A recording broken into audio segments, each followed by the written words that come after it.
देखिए कक्षा 6 एनसीईआरटी गणित प्रश्नावली 3.5 इस अध्याय की वीडियो का ये पार्ट नंबर 23 है। इससे पहले 22 पार्ट बन चुके हैं। यदि आपने वे नहीं देखे तो प्लीज उन्हें जरूर देखना। अब आइए देखिए प्रश्न नंबर 5। 5 अंकों की सबसे छोटी संख्या लिखिए और उसे अभाज्य गुणनखंडन के रूप में व्यक्त कीजिए। इससे पहला जो प्रश्न था, प्रश्न नंबर 4, इससे पहली वीडियो में उसमें कहा था कि 4 अंकों की सबसे बड़ी संख्या लिखिए और उसे अभाज्य गुणनखंडन के रूप में लिखिए। तो अगर आपको जितने भी अंक दिए हैं और उनकी सबसे बड़ी संख्या लिखनी है तो इतने अंक 9 के लिख दो, और अगर छोटी संख्या लिखनी है तो 1 के सामने 0 लगा दो। जैसे 5 अंकों की संख्या लिख रहे हैं तो 1 के सामने 0 कितनी लगेगी? 4। कितनी लगेगी? 4। तो 1 2 3 4 5, ये 5 अंक हो गए। तो अब हम यहां लिखेंगे हल 5 अंकों की सबसे छोटी संख्या। ठीक है बच्चों। अब उसने कहा कि इसके गुणनखंडन के रूप में लिखिए। अब इसके गुणनखंड करते हैं। गुणनखंड करने का आसान तरीका हमने बताया था कि आप इसे भाग कर लो।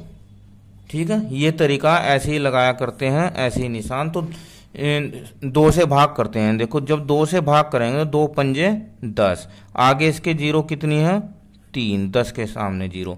फिर अगर हम 2 से करते हैं भाग तो 2 दूनी 4, बचा कितना? 1, 2 पंजे 10, यह आ जाएगा 2500। इसके बाद हम 2 से फिर भाग करते हैं तो 2 एकम 2, उतारा 5, तो 2 दूनी 4, फिर बचा 1, 2 पंजे 10 और उतार ली 0, यह आ जाएगा 1250।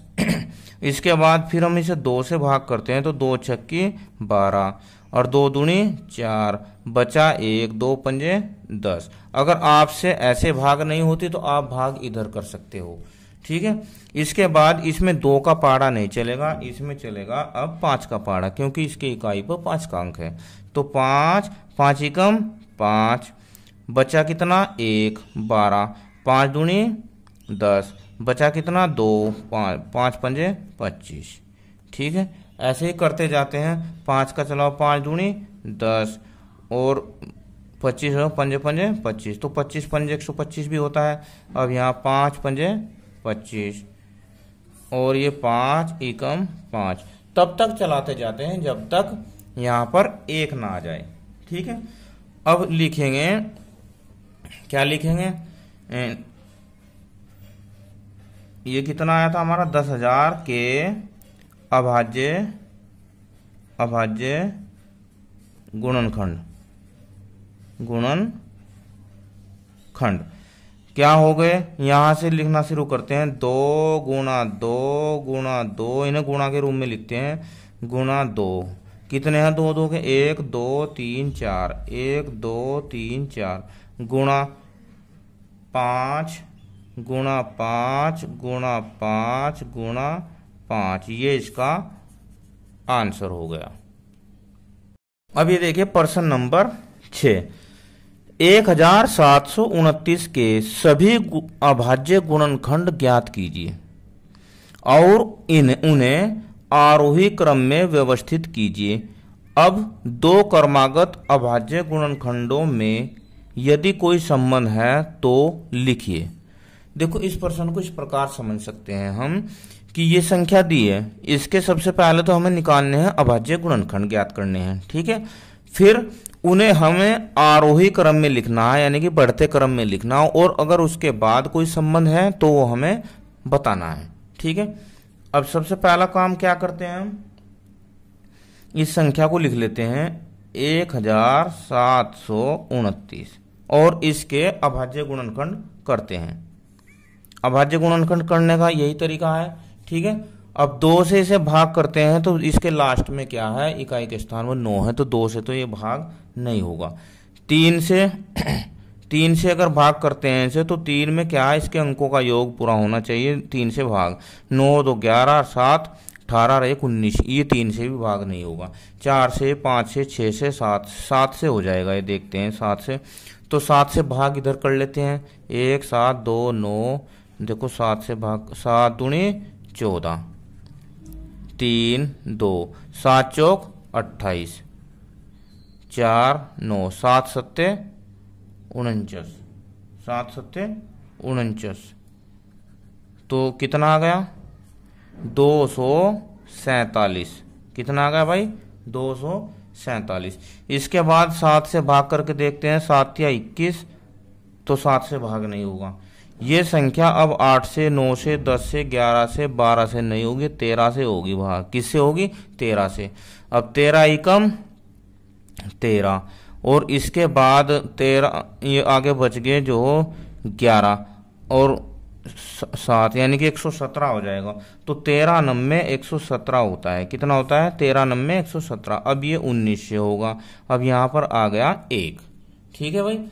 अब जब यहाँ पर 1 आ गया तो अब इसके अभाज्य गुणनखंड हमें प्राप्त हो गए। तो हम यहाँ लिखेंगे 1729 के अभाज्य गुणनखंड क्या क्या है भाई। अभाज्य गुणनखंड आए हैं इसके 7 गुणा 13 गुणा 19, 7 गुणा 13 गुणा 19 ही आ गया। अब अभाज्य गुणनखंडों को, अभाज्य गुणनखंडों को आरोही क्रम में लिखने पर, आरोही क्रम में लिखने पर लिखो भाई। 7 से बड़ा 13 फिर 19। तो क्या कोई इनमें संबंध नजर आ रहा है? देखो ध्यान से, 7 है, 13 है, 19 है।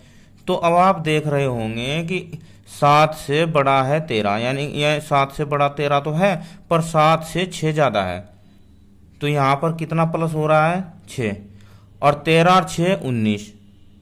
तो यहां पर कितना, यहां पर 6 जुड़ा है, यहां पर 6 जुड़ा है। तो इसका मतलब अब हम लिखेंगे कि दो क्रमागत